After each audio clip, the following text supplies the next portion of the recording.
ಧಾರವಾಡ ಜಿಲ್ಲಾಧಿಕಾರಿಗಳ ಕಚೇರಿಯ ನೂತನ ಸಭಾಭವನದಲ್ಲಿ ಭಾರೀ ಮಳೆಯಿಂದ ಆಗಿರುವಂತಹ ಬೆಳೆಹಾನಿ ಹಾಗೂ ರೈತರ ಬೆಳೆ ಪರಿಹಾರದ ಕುರಿತು ಕೃಷಿ, ಕಂದಾಯ, ತೋಟಗಾರಿಕೆ ಇಲಾಖೆ ಅಧಿಕಾರಿಗಳೊಂದಿಗೆ ಜಿಲ್ಲಾ ಮಟ್ಟದ ಸಭೆಯನ್ನ ನಡೆಸಲಾಯಿತು.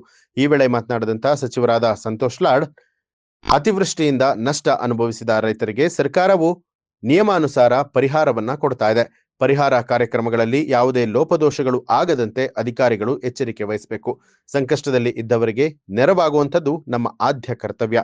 ಬೆಳೆಹಾನಿ ಸಮೀಕ್ಷೆಯನ್ನ ಶೀಘ್ರ ಪೂರ್ಣಗೊಳಿಸಿ ವರದಿ ಸಲ್ಲಿಸುವಂತೆ ಅಧಿಕಾರಿಗಳಿಗೆ ಜಿಲ್ಲಾ ಉಸ್ತುವಾರಿ ಸಚಿವರಾದ ಸಂತೋಷ್ ಲಾಡ್ ಸೂಚನೆ ಕೊಟ್ಟಿದ್ದಾರೆ.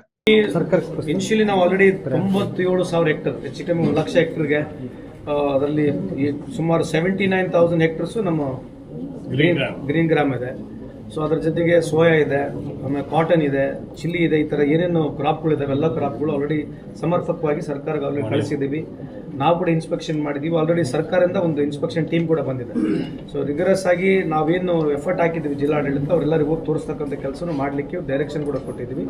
Latest by next tomorrow evening ಎಲ್ಲ ವರದಿಗಳು ಸಲ್ಲಿಕೆ ಆಗಬೇಕು, ರಾಜ್ಯ ಸರ್ಕಾರಕ್ಕೆ ಹೋಗಬೇಕು. ಆಮೇಲೆ ಏನು ಕಂಡೀಷನ್ಸ್ ಏನು ಲೇಡ್ ಔನ್ ಮಾಡಿದ್ದಾರೆ ಆ ಕಂಡೀಷನ್ಸ್ ಪ್ರಕಾರ ನಾವು ಅಲ್ಲಿಗೆ ಆನ್ಲೈನ್ ಆಗಿ ಅಪ್ಲೈ ಮಾಡಲಿಕ್ಕೆ ಜಿಲ್ಲಾಡಳಿತ ನಾವು ಅವರಿಗೆ ಆಲ್ರೆಡಿ ಆದೇಶ ಮಾಡಿದ್ದೀವಿ. ನ್ಯೂಸ್ ಅಲರ್ಟ್ ನಿಮ್ಮಿಂದ ನಿಮಗಾಗಿ.